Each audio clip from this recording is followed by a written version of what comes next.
Okay, so I'm here with James, has some commentary on the intelligent design chat with Helena part 2. So James, you go for it. You play the clips and then give your input or however you want to do it. All right, sounds good. So I'm gonna scan here and let me just see how accurate it is when I try to scan through.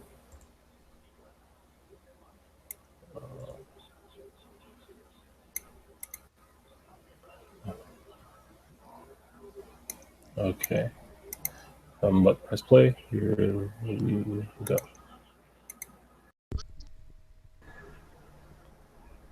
Oh. We go DNA. Let's talk about the irreducibly complex first, because I've got a couple of problems with that. First of all, assuming that these organelles, I think you're talking about, right? The organelles in the cell, or There are various features that are said to be irreducible. Yeah, we're getting some serious echo. Okay, I tried to mute earlier. It didn't let me mute, but then now I see. Okay, it will let me mute. So you want me to start it over? Okay, sounds good. Oh, I'm getting the echo now. Oh, but you have to mute. Okay, go ahead.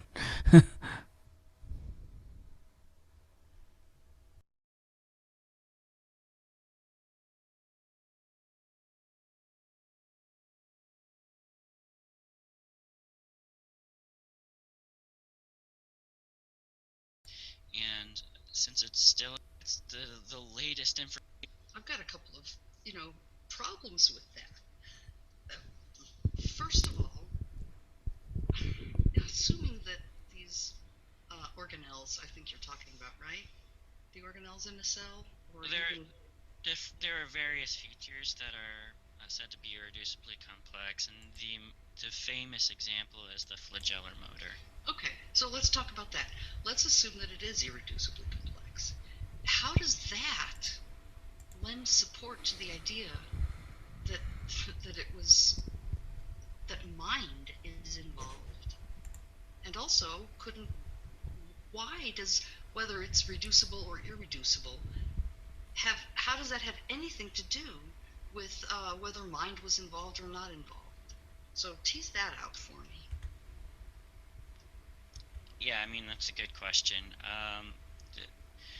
I mean, I keep coming back to the fact that these are well-defined structures with well-defined features. And so it's a simple question of whether it's a simple question of the range of explanatory resources that are available to us. So it's very easy to. So I'm gonna pause it there. So with her question about the flagellar motor, I think bringing in what evolution would have had to do to bring about the organelle, it would have helped in this situation, because I don't think she was making the connection between, okay, this thing exists and it must have been designed. Why are we getting to that? I think it would have been good to say, and this is why evolution could not have done this, because this is what evolution proposes should happen or would show. Or do you understand what I'm saying there?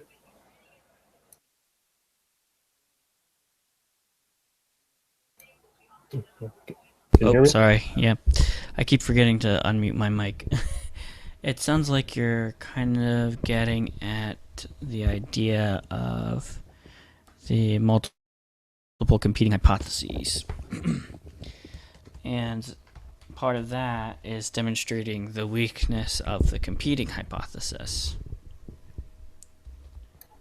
For sure.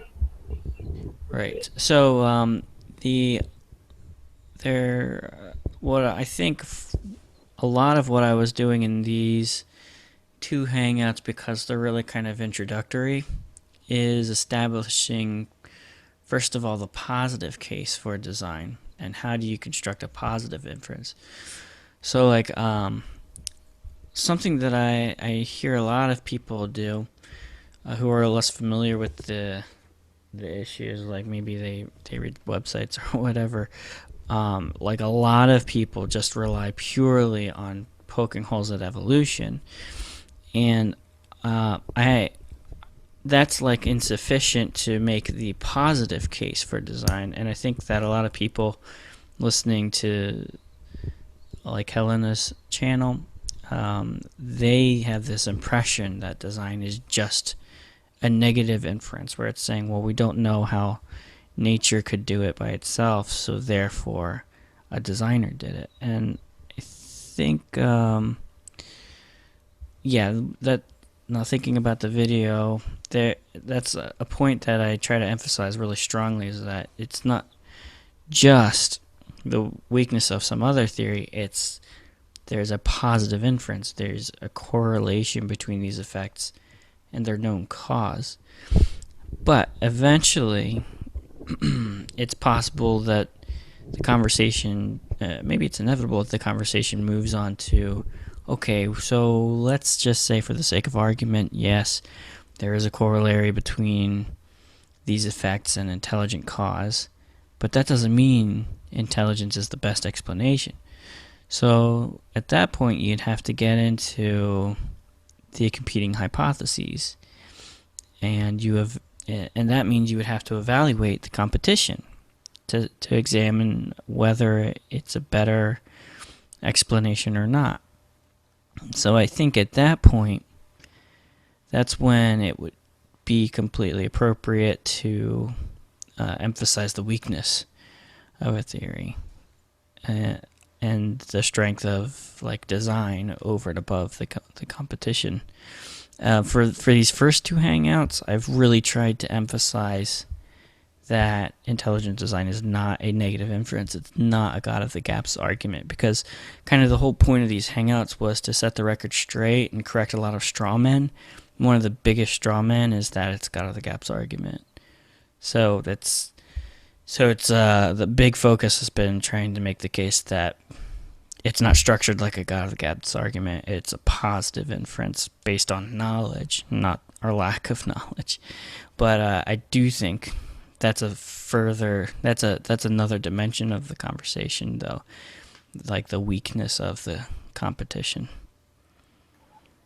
Okay, fair enough. All right, I'm jumping to the next timestamp here. I do understand that response.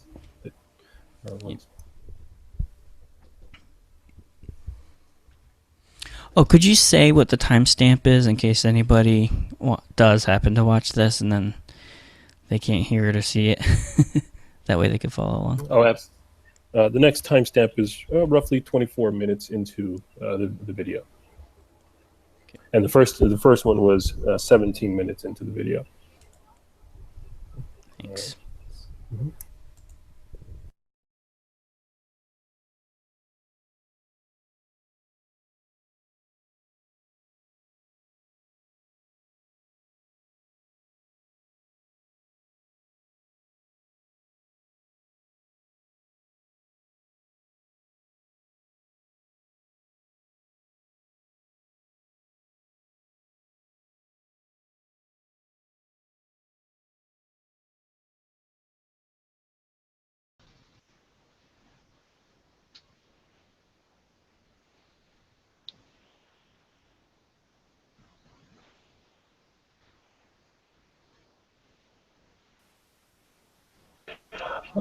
Okay, we have Cliff that just jumped in. Cliff, we're using the YouTube app. If you can open up the YouTube app so you can see the video we're watching, and also we're assessing the video, Cliff, just so you're aware, of part 2 that is on Helena's page. What intelligent design theory, or what is intelligent design theory? And the question that we just jumped to is when Helena asked. All you're saying is it's super simple. What is the importance of that? It's irreducibly complex, but it just sounds like you're saying it's super simple. And I think this is going to be a very interesting one. I'll keep playing it.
Okay, so well, let me just play let what you were saying go on a little bit longer. One sec.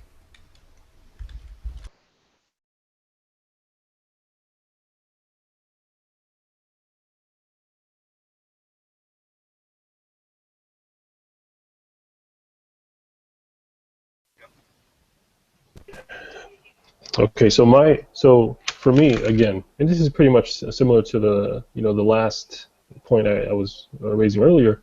I don't think that they're making the connection that irreducible complexity means that it infers that all these pieces must have come together at the same time. Like I don't think that that connection was made for them. Even though you explained irreducible complexity, she asked about complexity, and you said, well, there are types of complexity. I love the grains of sand idea. That explains, how complexity can be a lot of things. But I don't think they understood the irreducible part and why that matters. Because in evolution, and I know, okay, I understand we're making a positive case for intelligent design and not a negative case for evolution or whatever. But at the same time, I would just say, from an evolutionary perspective, these things would have to have come slowly. And if that is the case, then you can't have irreducibly complex organelles because if any prior version or of this part would not have. So, but even if you didn't get into the evolution part to help make it clearer for them, I think it would have sufficed to at least have said, and they must have all been there at the same time, and that's why design would be inferred. Yeah, I I think that's a good critique because I do notice sometimes that people like sometimes I'll make a point that I think is very obvious, and then somebody else won't get it, and I won't understand why they don't understand this point that I feel like is very clear and very obvious. And sometimes I forget that people are operating under different assumptions that can be very distracting from the point that I'm making. Assumptions that I don't work with, so I don't. It's not distracting for me.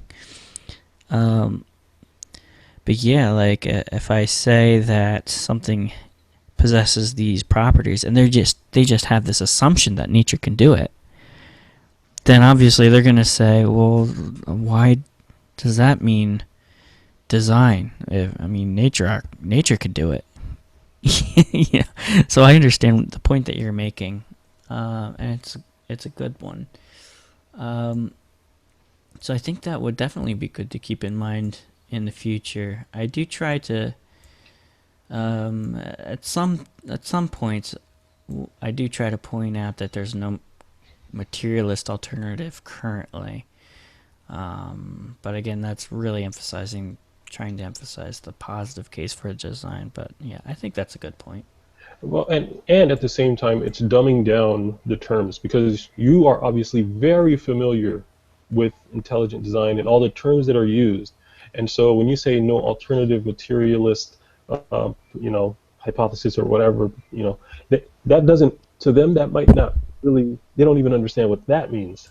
So if you just break it down into simplest, it's almost like when you're at a call center or something and you're not allowed to use jargon or internally Right. used terms that we're very familiar with and that we call things. They're not going to know what we're talking about when we say that. Only us, we use that inside. Right. So yeah, I would just always break it down for them unless you're speaking with people who are just they're accustomed to using those terms like that. That's just that's another thing. Yeah, I did, Oh, and I did work in a call center, so that's a good analogy there. yeah. All right. So I'm gonna. Oh, and Cliff, did you want to say anything or jump in? No, I think it's very astute what you just said. I think a lot of times that you're talking about something and not giving the obvious conclusions because you've already made them in your head and you're just assuming someone else is actually skipping ahead from the evidence that you're presenting. Yeah. For sure. All right. I'm gonna jump to the next one, and this one is what the question of is there any value in even saying that there's an intelligent designer? So I'll go ahead and jump to that. Oh, timestamp. Oh, right. The timestamp for this one is about 27 minutes in and 30 seconds. Thanks.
Okay, so with this one, you definitely, you definitely answered it. But at the same time, it for at him asking what is the value in knowing it, I, I felt like they didn't grasp it, or even if they did understand it, they kind of just brushed by it. Here's and I'm not saying I have a complete handle on of the best way to respond to this question, but here's something in my mind that I'm toying with.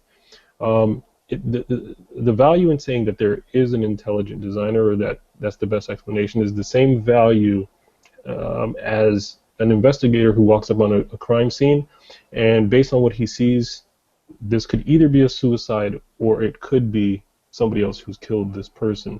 And the value of saying, well, the gun barrel is so long that the person's arms could not have touched it, and we have fingerprints of another person on the gun barrel, and there is no gunpowder residue on the hand of the victim.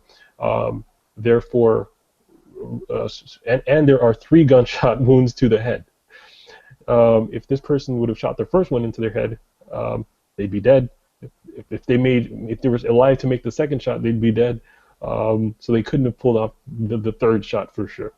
And so the value there is now you can eliminate suicide as a possibility. And so that is what you said in the answer that you gave. I'm thinking, is this analogy clearer for people? As maybe they can connect and say, oh, I guess it is good to be able to rule out suicide. Maybe it is good to be able to rule out all natural, possibilities that we know of right now as far as design goes. So again, yeah. Yeah. Well, I mean, that's a pretty utilitarian view or approach. And I think you can take that approach. Like, I think you can say there's value in the design inference. Like, it allows us to make predictions about, like, the structure of DNA and the structure and function of DNA and other kinds of systems that are biochemical systems. And like Jonathan Wells, right now he has a hypothesis that the what's it called? My mind's drawing a blank. There's a turbine in the cell, and he posits that it's an actual turbine, and therefore it probably has these other properties to it. And if that's true, then it has implications for cancer research. And so, like, you could say that the design perspective can be very utilitarian. And in the past, it has made predictions about things like DNA that turned out to be true about like a decade after they predicted it. So I think you can look at it in a utilitarian way. There's actually another word for utilitarianism in this sense. I forget what it is, but I just learned it. Anyways, I think here, Joe is a really good debate partner as an opponent. And I really like most of the questions and objections that he raises because they really make me think, and they're unique, and you don't really hear them very often or ever from anyone else, and they're really thoughtful and stuff.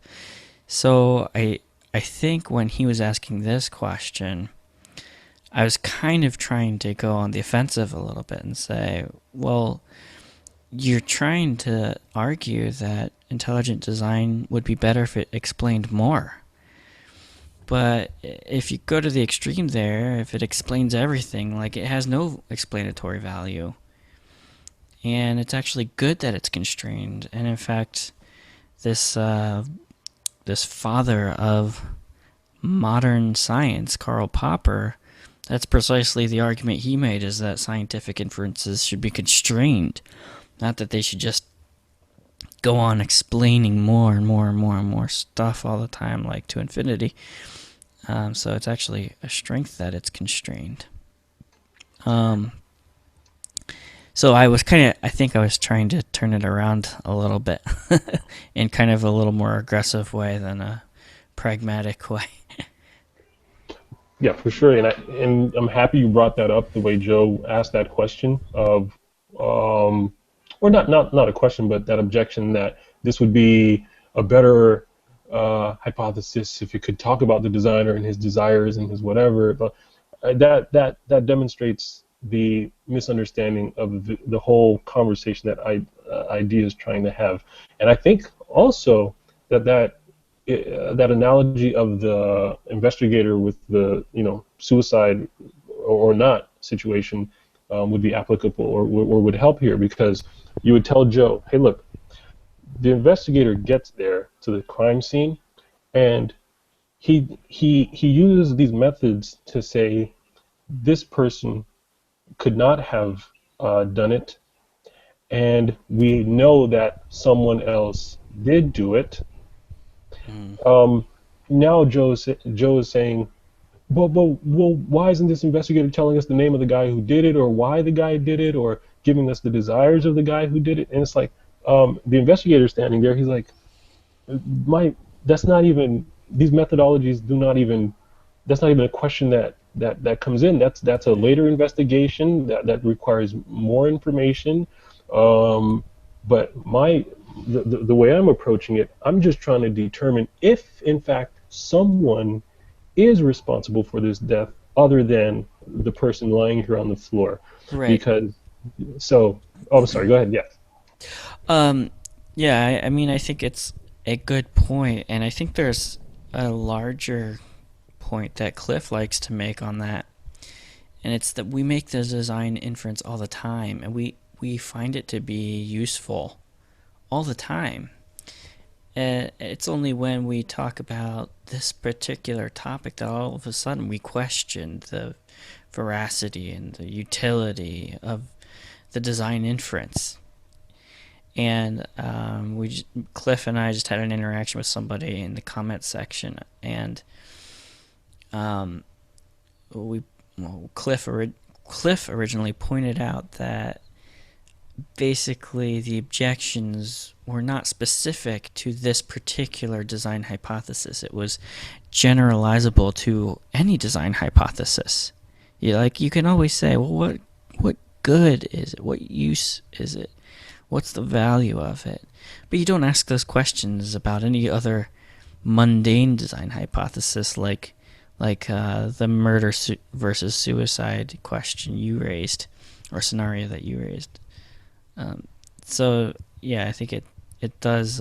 It's a good point about the utility of the design inference, but then it also raises the larger point that this objection is generalizable to design inferences where we don't consider it to be a valid objection. Therefore, there's no grounds to consider it a valid objection in this case either. 100%. Yes, exactly. It's like, why are we taking time responding to this? But yes, you just said it perfectly. And then the other point that I like to make is that intelligent design is really just concerned with attributing the effects of intelligence to an intelligent cause. So if you're trying to add in all of these peripheral details, it doesn't contribute any explanatory power relative to the question that ID asks. And so it's really a violation of parsimony, because you're asking that we make the explanation more complex than necessary to correlate the effects to their cause, to their known cause. Right. And what's funny is, let's say it's again this analogy of the suicide or murder. Even if there's only one other suspect and he was standing in the room, and we know that nobody else could have done it, when we come to the conclusion that he's done it, it's not necessarily because of the information that we walked up on that we say he did it. It's because there was nobody else. It's because he was in the room. It's not just because it wasn't a murder. I mean, it's not just because it wasn't a suicide that we say he did it. It's because of other additional information that he was in the house, and that I don't want to say just that his fingerprints were on the gun, but there's other information that tells us he did it, and we don't use the information that we use to say someone did it as the same information that says he did it. I think the point that Brandon made, though, is probably the strongest point that I'd press home on. Because the immediate counterclaim that you'll get almost any time you would bring this up is someone will say, they'll usually make the inference of the supernatural. Like, that really came out strong the last time in Helena's hangout. But even if you can get them off that, they'll say, well, you need to tell me who the designer is before I will accept that claim. But no one would do it in any other kind of argument. And in fact, if you did it, it would be silly. If you were at the crime scene and you had done all the analysis, and you would come up and I said, yeah, like, this is definitely a murder. And I said, James, so do you know who the murderer is? I said, no, I can't tell you anything about that, but I know it's a murder. Okay, well, I'm not accepting that. It would be ridiculous to even postulate that. So how come they wouldn't do it there, but you are demanding, like, that's clearly special pleading. Mm-hmm. It is special pleading. I might actually use that next time. Cliff is a teacher, you can tell. Awesome. All right. Moving to the next one. The next timestamp here is 32 minutes and 20 seconds into the video, and this is about a comment where Helena, I believe, says, "Isn't this about abiogenesis and not about evolution?" And so here we go.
So here, I felt like when she said it's about abiogenesis, and it's not, or it's not about how did she say it?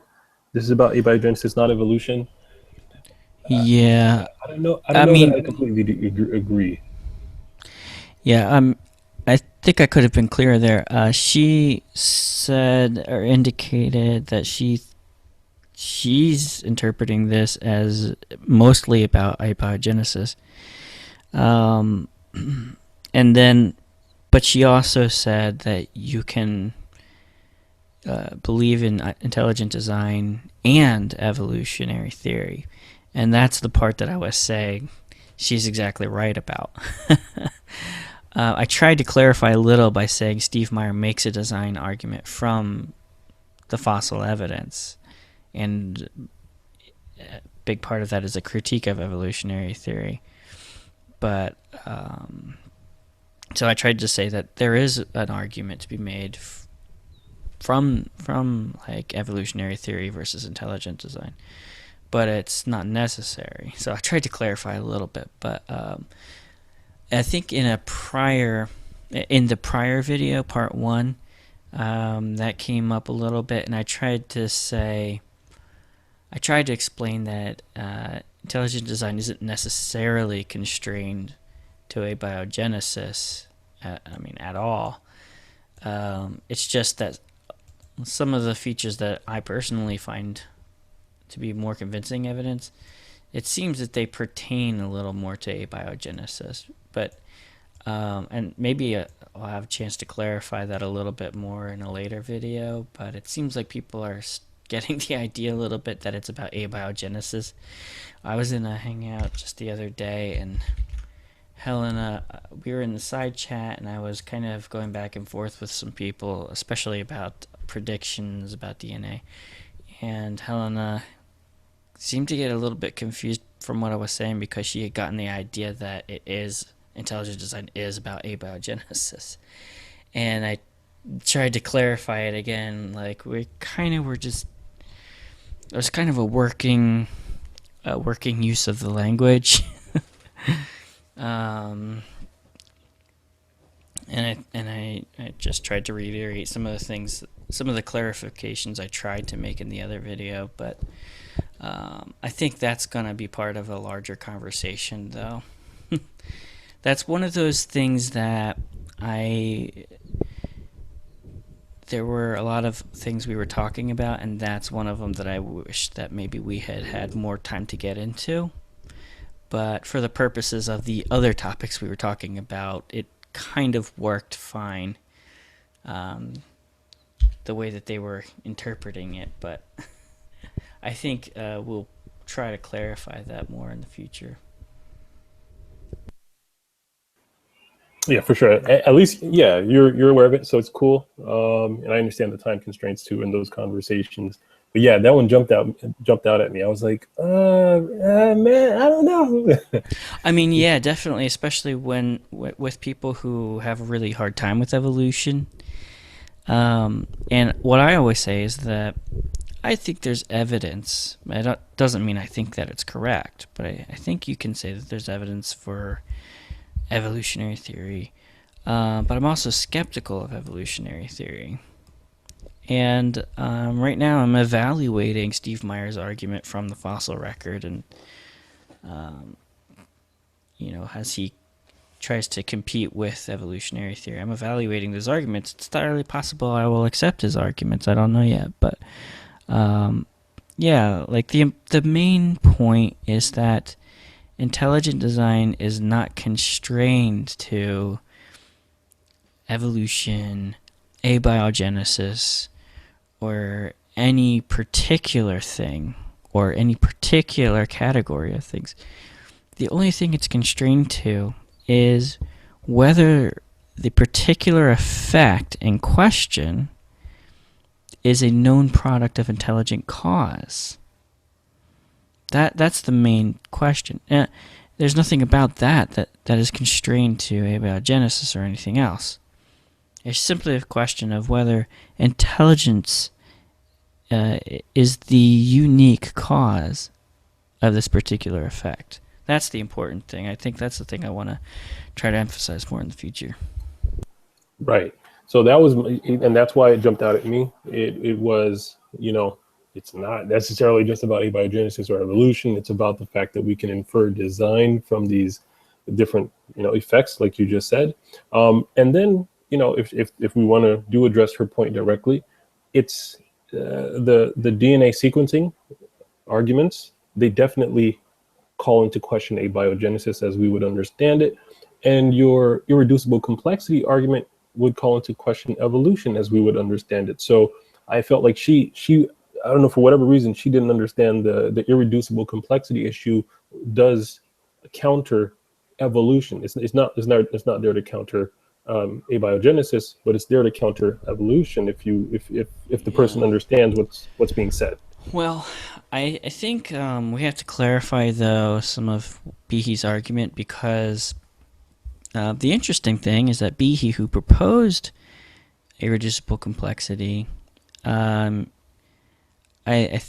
believe that he accepts common descent, which is kind of peculiar because he sets up this huge obstacle in the way of evolution. And he even frames it as a challenge, a direct challenge to Darwin's theory, a challenge to Darwin's very own words. So that can be confusing how he can accept common descent when he sets his entire theory as a challenge to Darwinism. And so I think the main point of his argument is that a lot of these systems, like irreducible complexity, actually, I don't know how I want to say this. Like some of these systems that are irreducibly complex, actually, you know what? I'm going to scratch that. I'm just going to leave that as an open question. I was kind of speculating that maybe some of these structures go back pretty far, so evolution can occur. It's just that at some point these structures had to have been designed into existence, and then life could have evolved from there. But I really think maybe that's just an open question. Like, he kind of thinks that like irreducible complexity doesn't necessarily mean doesn't necessarily counter common descent at a certain level. It just questions whether these particular structures could evolve. It's not Exactly. yeah, it's not a specific challenge to the evolvability of other kinds of structures. It's specific to these kinds of structures. Exactly. And then we have here the next timestamp, 55 minutes into the video. And it's just, I think once we hear it, I'll explain what my thoughts were on it. So here we go.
Okay, so this one, for me, it's I understand everything you're saying, and I think that they may not have grasped it because I don't know if they don't understand all the intricacies of how DNA does translate. Like if somebody says it translate the base into an amino acid, I don't know if they're thinking that the base goes into the ribosome and it comes out as an amino acid. You understand what I'm saying? Like I don't know if they Yeah. understand that there's an arbitrary selection, um, or determination of what that codon is supposed to choose for or select for on the other side of the ribosome. I don't know if they understand that amino acids are there, and then one is picked out based on what codon comes through, and so it's and obviously it's not enough time to just sit there and explain everything to them. But I think you did a great job of explaining that, or saying the ASCII code is what, makes the number pop up.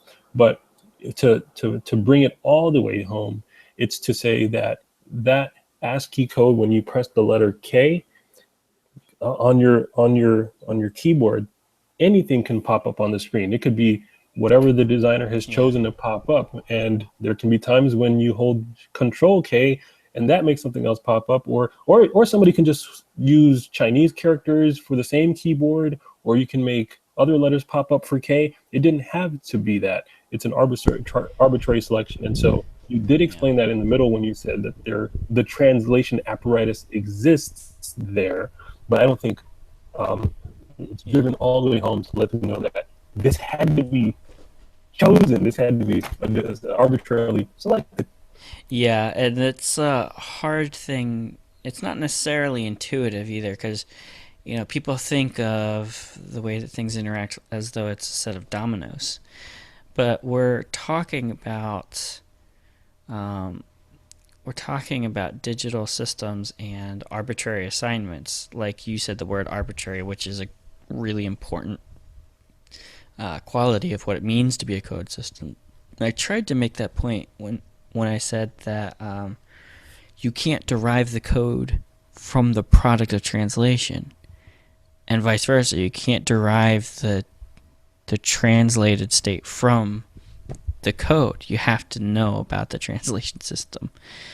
We get into that a little bit later. I think it was in this video with I think Jade comes in and we talk about whether or not it's code. But yeah, the important point is that it's completely arbitrary. There's no chemical necessity for certain codons to become certain amino acids. Like the amino acid has nothing to do with there's nothing inherent about the chemistry of the codons that necessitates that particular amino acid. It all depends on the arbitrary assignments within the ribosome. Yeah, you have a great grasp on English, and so the terms are very simple to you. And I think when they hear you cannot derive the original code from the output, uh, like I think Yeah. they hear you, but even me, I think I only understand that because I've been looking at intelligent design for so long. Like Yeah. when you said it the first time, I remember I was like, oh man, that's a great way to say it. But yeah, if I wasn't studying it, I might be like, wait, what is he Yeah. mean by that? Yeah, I know. And sometimes because of limited time constraints, I try to say things in the most efficient way as possible, and then follow up on the clarifying questions as I get them. That might have been what I was trying to do here, but I think the point that I was trying to make here was simply that you can describe the system in a certain way where you know that it's translating something despite knowing that it's not conscious, because what she was getting caught up on was it sounded to her like translation requires mind, but which was funny because it almost sounded like a design inference. Like her intuition was essentially a design inference. Um, but I think it caused her to think I was saying that DNA is conscious. So I was trying to clarify that I'm not saying DNA is consciously translating anything. Like translation is a physical process, and you could describe it without appealing to consciousness. You can Yeah, describe the way it works. Now, describing the origin, I think, requires consciousness, but describing the way it works and whether it's actually translating something, you don't have to talk about mind, or you don't have to posit that the translation system itself is conscious.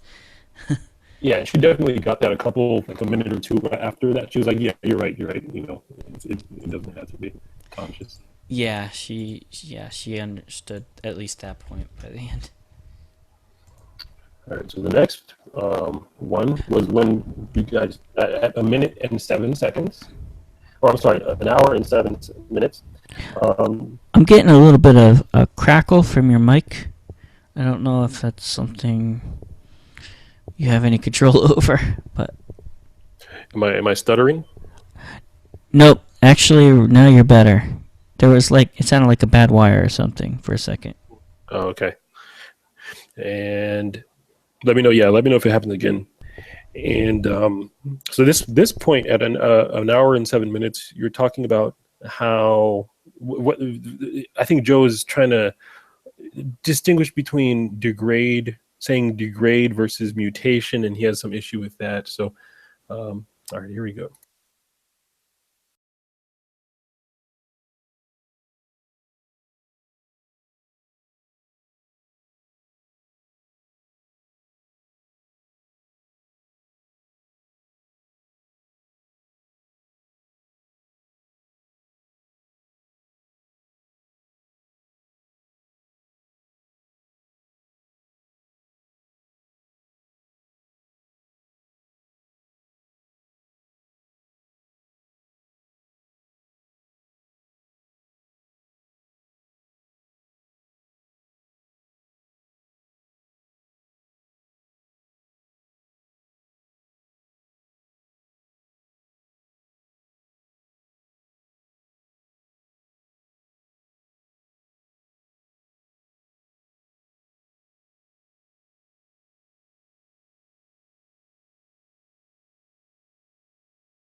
Before I play where you respond, which is at a minute and or an hour and 8 minutes and 32 seconds, I probably should have gotten the timestamp for when you actually made the statement that you did make that he is responding to there, and I think that's going to help as far as my concern with how Joe ended up understand with his understanding of what you were saying.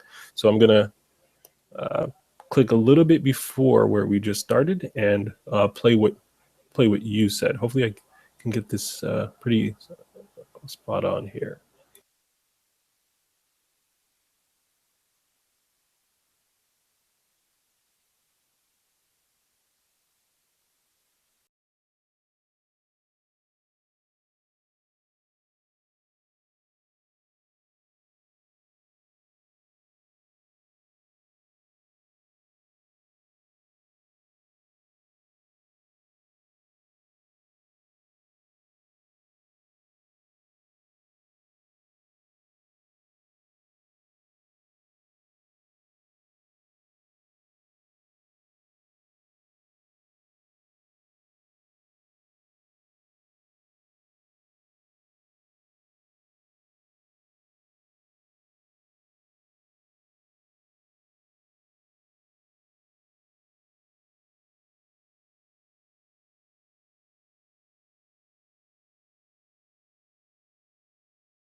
Okay, and then he obviously went into the response we already heard. And as I said I would, I'm going to play what you actually did respond to him. I'm sorry that this is out of order. I apologize. That's okay.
Oh, okay. I thought there was a response from you on that one. Yeah, that was a case of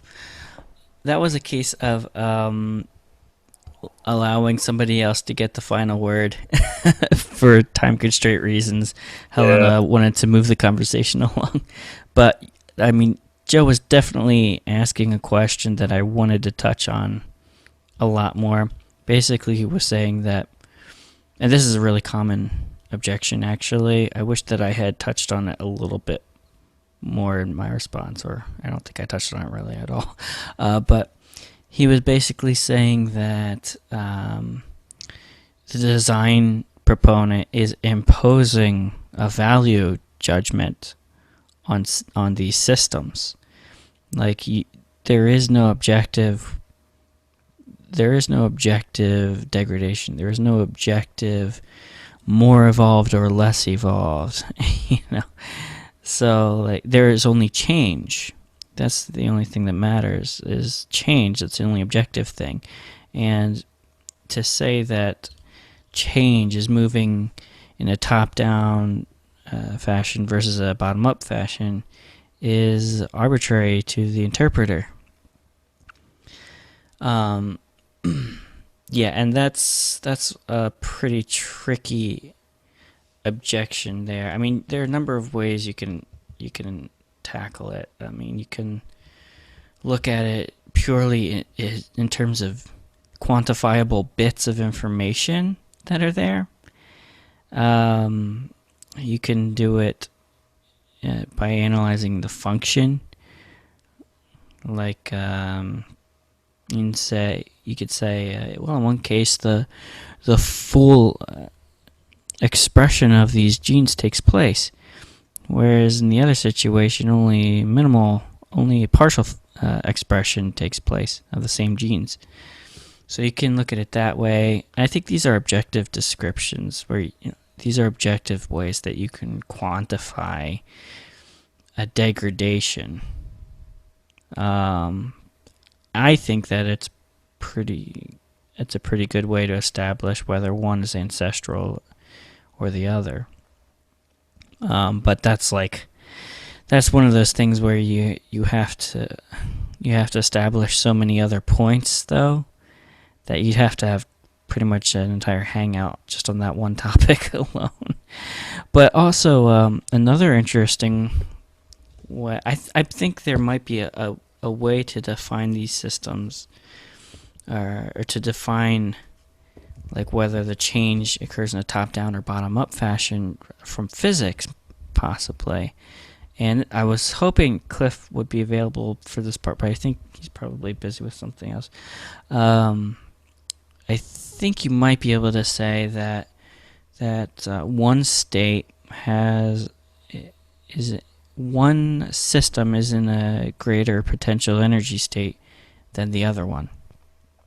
I think that would make sense, but I'm not sure. I have to talk with Cliff first before I could determine whether that's an accurate way to describe like the full system versus the degraded system, if that's an objective way to determine whether it's degraded or not. But I think there are a number of ways to approach it. I kind of got off on a tangent in a different angle of what he was asking, but Well, and I should have taken like some notes because what I think happened was Joe misunderstood. There was some misunderstanding about on Joe's part of what you were saying or what intelligent design says. I'm actually gonna. I wasn't planning on doing this. I'm gonna play it from a little bit before even that first response or first statement you made in the video. I just want to play the like 2 minutes before that. I think you say something. I'm not sure, but I'm gonna play it and see if it jars my memory. If not, then I'll move to the next the final timestamp at an hour and 12 minutes. So I'll go ahead and see if we get the statement from you here.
Okay, that is actually the part that set everything off. Um, so is it in fact the case that the way he described it is that Behe says that the original code would be the motor, and then we have some kind of evolution to the secretory system, or something less than a motor? Well, this is a fundamental difference of paradigms between the materialist view versus the design view. The design view suggests that if you're going to have these systems, they have to be front-loaded by an intelligent cause. Wherever nature operates, it tends to degrade these things. So from a design perspective, you would expect that nature would degrade these things over time, not evolve them into more complex structures or increasingly complex structures. Whereas the materialist view has exactly the opposite expectation, that nature does accumulate adaptations into increasingly complex structures.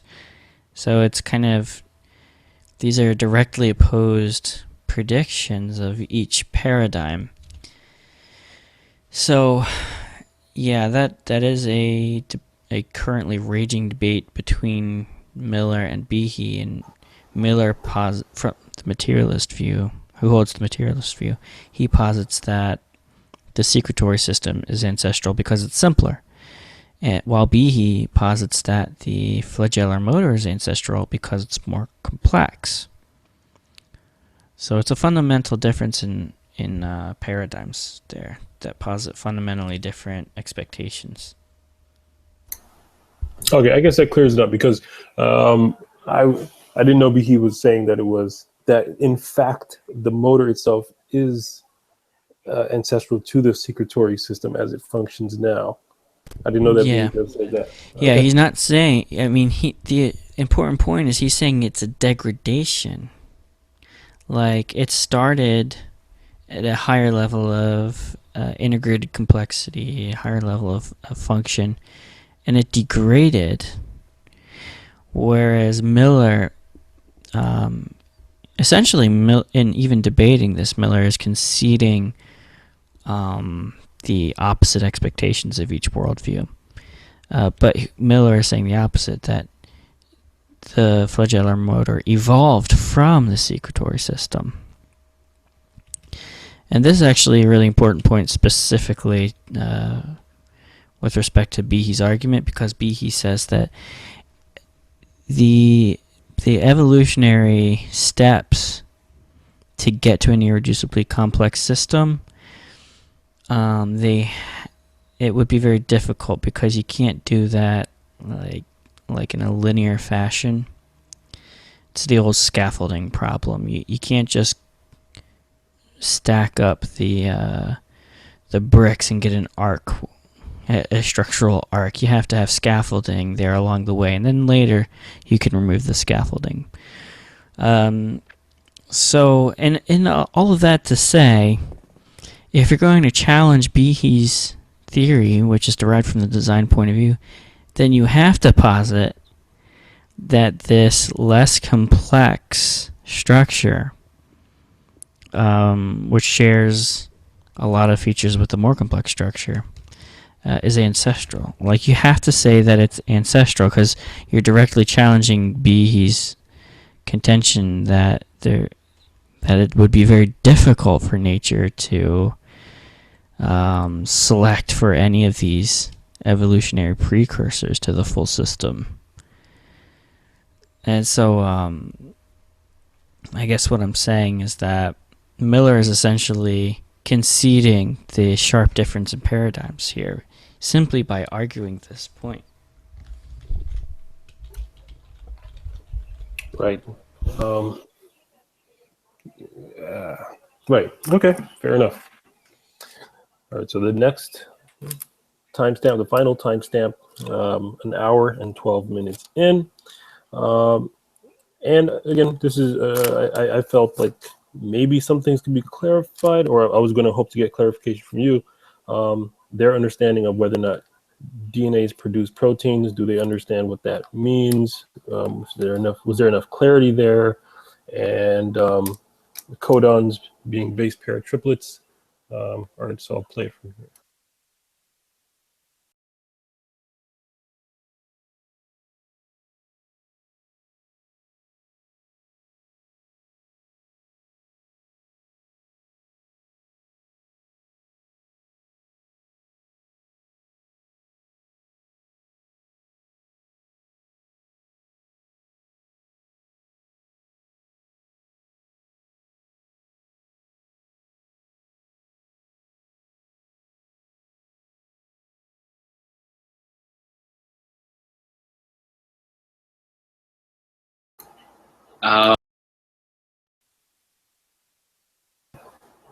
So in this instance, he says it.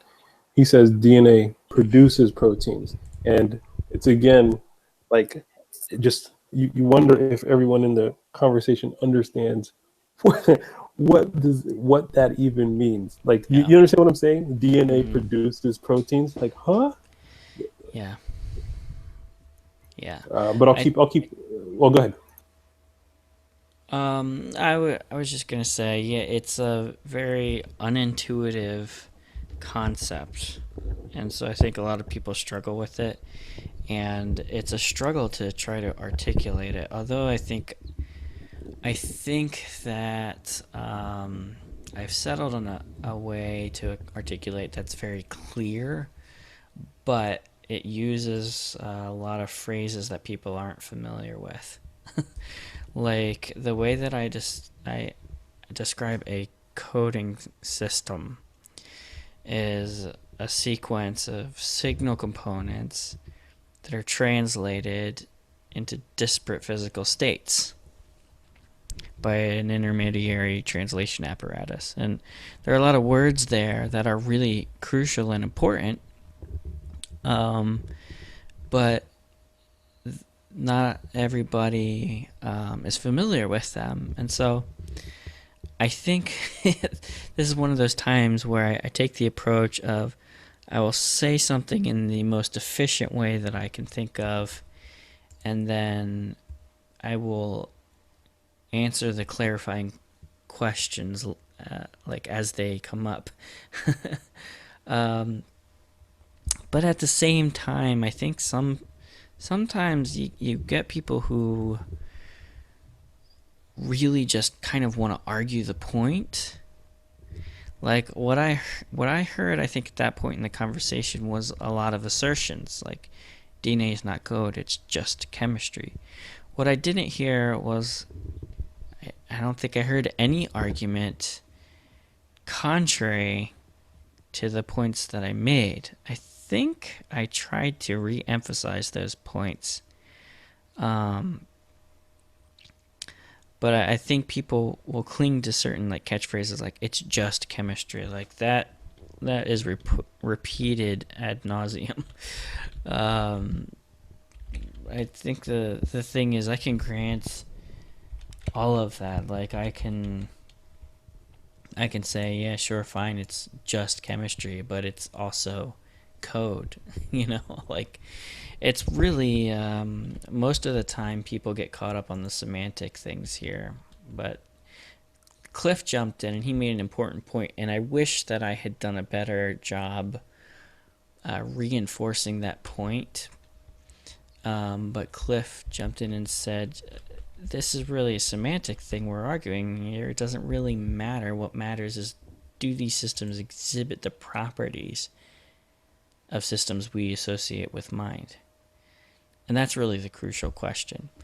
Sometimes I get baited into the semantic argument because I just feel like it's so silly.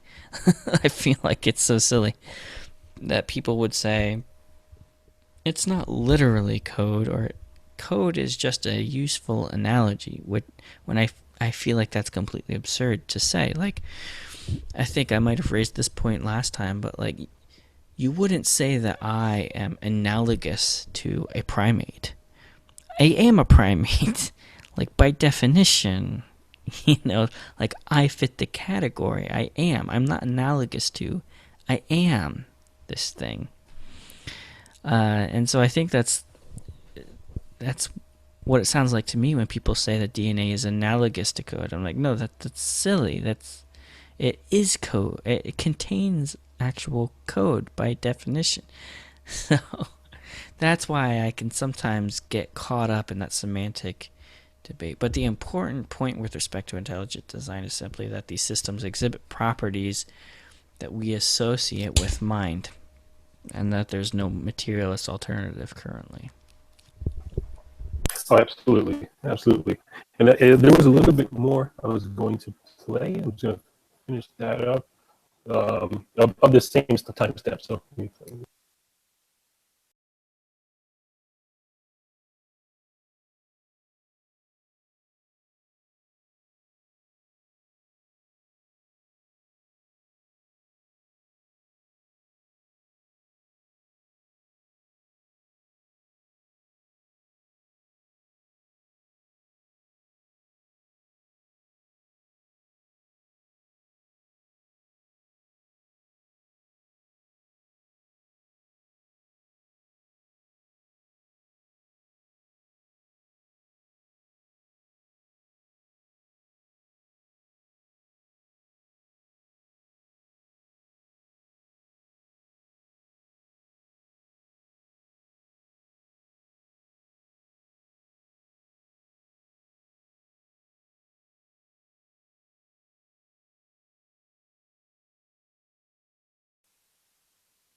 So, so this isn't. It's not really about arguing whether or not it's a code, really. And from as far as Hold on, I think your mic's a little crackly again. okay, is this better? Is this better? Is this better? Keep going. Test again. I think it's still a little crackly. Test, test, test. I think it's still crackly. Okay. 1 second.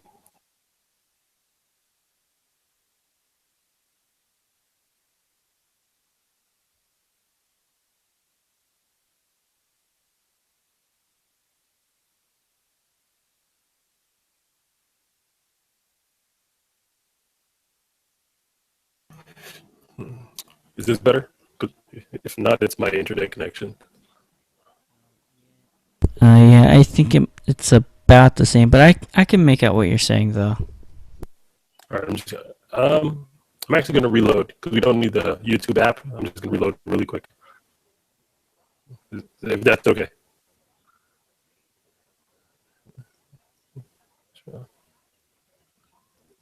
I'm gonna reload. Okay.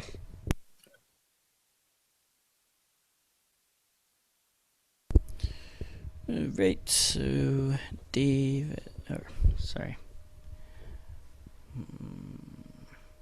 James has dropped out, and he will pop back in a second.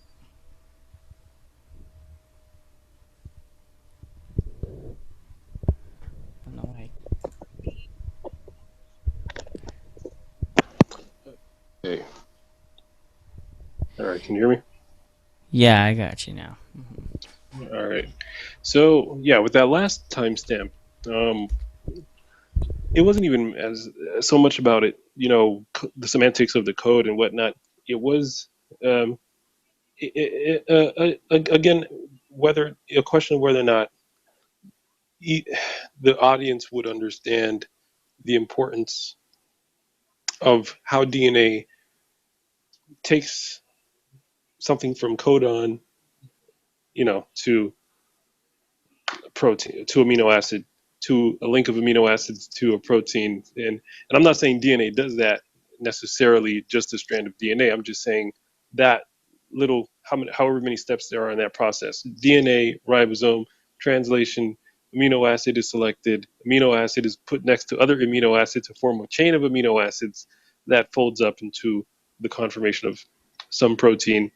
And so now when you're using the term output, and things like that, they're understanding that.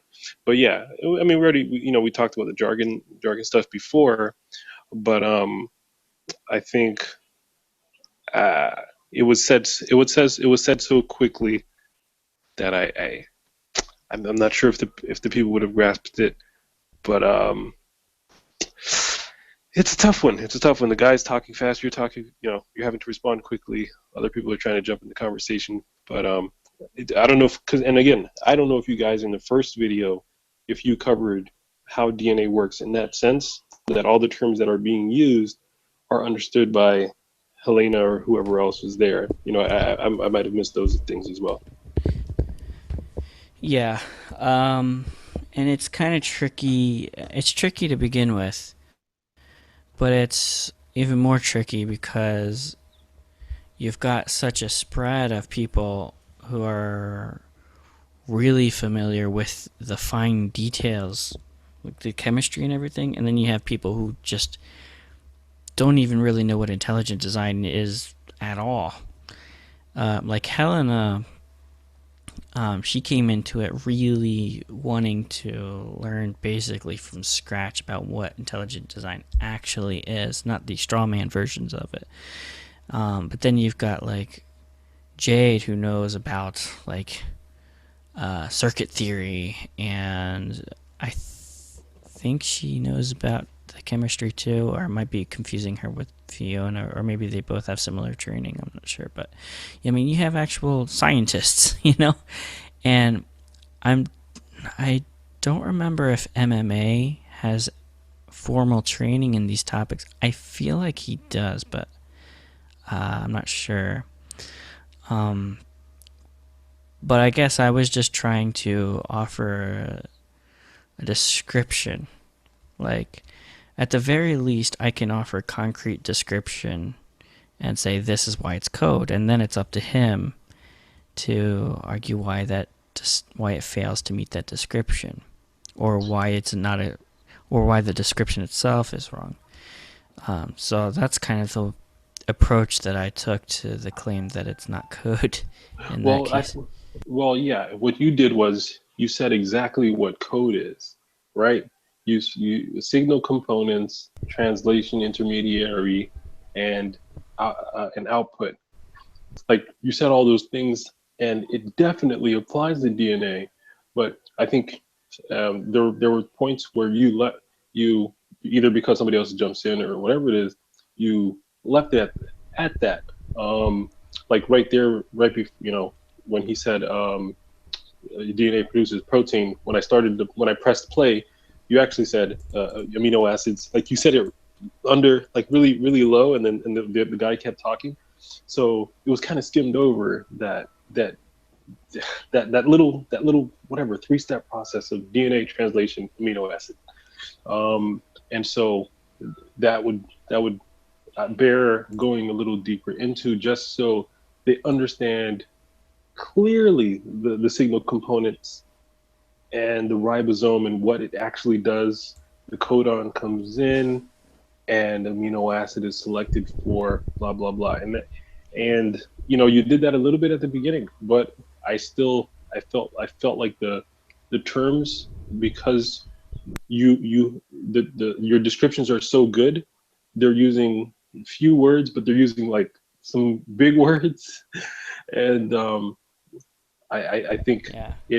it's a little I don't know how to say it, but yes, if even in an academic setting, other people, when they hear you string those words together that way, they might say huh in their head, or just skip over it, like completely skip over it, because it hasn't been in a layman's way just mapped one to one what each of those terms means in the case of DNA. Yeah, I mean, I think it's going to be an ongoing challenge, attempting to convey some of these complex ideas in a simple way, especially when they're unintuitive. Like, what's the difference between code versus just toppling over a bunch of dominoes? What's the difference between translation versus toppling over dominoes? The complex And sequence specific arrangement of parts. and then you go into that, like you said. But no, I don't think for you it will be that hard, because you already have these great definitions, and all you'd have to do is to map those to the parts of the process of DNA going to amino acid. That might, you could break it down to 3 steps, 4 steps. If you bring in proteins, then it's, yeah, I think four steps or whatever.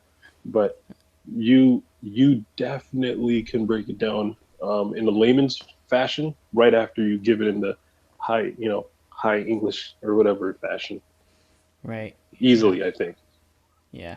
And I'm sure it's definitely going to come up again. I have no doubt about that. That's a pretty hot topic. Yeah. Yeah, so disparate physical states. A Yeah. statement like that is great, but yeah, people are gonna be like, what? Yeah, and I have like at least another 2 ways to say that too. Like the translators into disparate physical states. You can't derive the code from the product of translation, or there's a discontinuity between the code and the product of translation. Like there are so many ways to Right. try to say it that are And so, nothing there says DNA, and I know you're trying to talk code right there. But right. yeah, it's definitely going to be the matter of just inserting the DNA pieces into each of those and driving home that Yeah. at the end of the game you can't get the code from the proteins themselves. And But Helena yeah, was really interested in that topic. Like she expressed like something I think triggered for her in her mind. Like she's never heard this argument that DNA is not literal code. And actually MMA he kind of raised some other kind of argument. And then Helena actually brought it back to that question because she wanted to try and tease that out more. So I suspect that we'll probably be revisiting that in the future. Maybe part 3 or maybe at another video, but I definitely think we're going to have some more opportunities. yeah, that's gonna be interesting. And another thing is that Stephen Meyer, the way he communicates that complex idea, is he'll use a magnet board. Have you ever seen that, when he puts the letters up on the magnet board? Yeah. You know. Mm-hmm. Go ahead. Yeah, it's a pretty decent analogy. I think that's a little more of a probabilistic description of it. Which is also useful. I mean, that's another approach. I think you could approach most problems in a probabilistic way, but I don't do math very often, so Not I even lean the on. not even the probabilistic.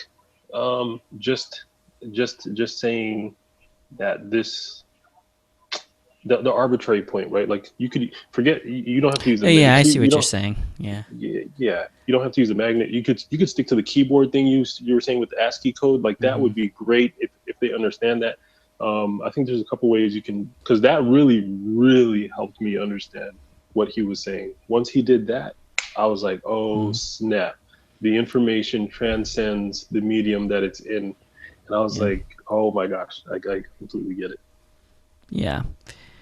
Yeah, and normally I like to argue for the system as a whole as opposed to merely the code, because it's like I feel like that's the most concrete evidence is the system as a whole.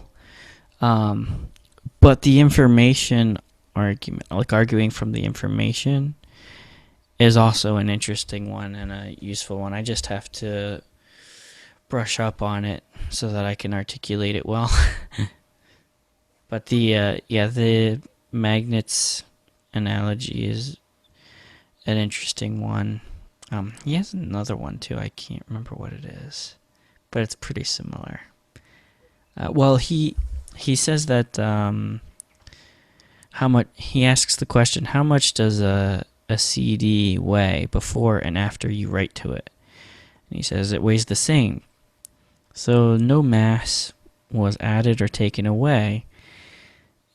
but yet you have more information after you write to it. So information is a non-physical thing. It transcends the physical medium, like what you were saying, which I thought was really cool because information has no mass. That's a pretty profound statement. I guess you can say exactly the same thing about the magnetic letters on the board. Like, you can have them all on the board, but they mean nothing until you arrange them, and the mass is the same. So the information transcends the medium. It's kind of a cool point. Yeah. Yeah, for sure. I don't know. I don't think I have any other points on it, or any things to raise up. But yeah. All in all, like it was a great video. I enjoyed watching it. I was like, man, this Brandon really knows his stuff here. He's engaging. He's answering all the questions. It wasn't a like antagonistic discussion where people are mad or getting crazy. So Yeah. it was enjoyable.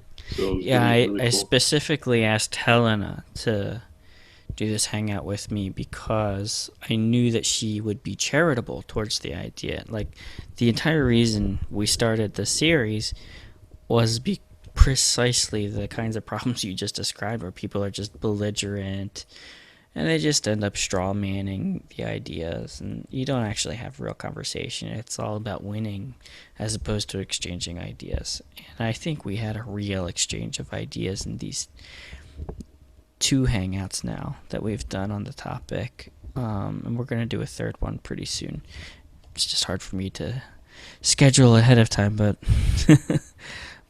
hopefully we'll get that third one done soon. And definitely check out the first one as well. And I always encourage everybody to check them out in order because I think they build on each other. And the first one is also a very great conversation, I think. Lays out a lot of the foundational concepts. Yeah. Absolutely. So let me know what you think. Yeah, absolutely. I sure will. And I hope to be to join you guys in one of them soon.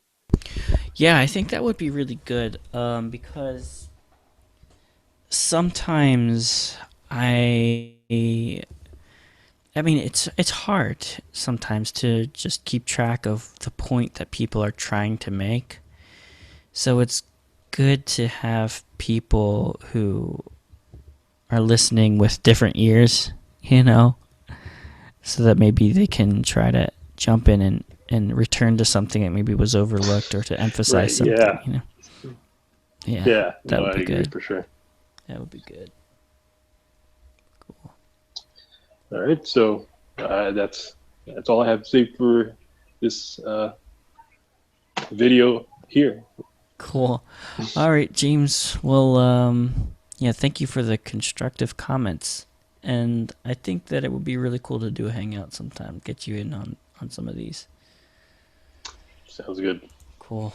Well, I will talk to you later, man. All right, have a good one. You too. Bye.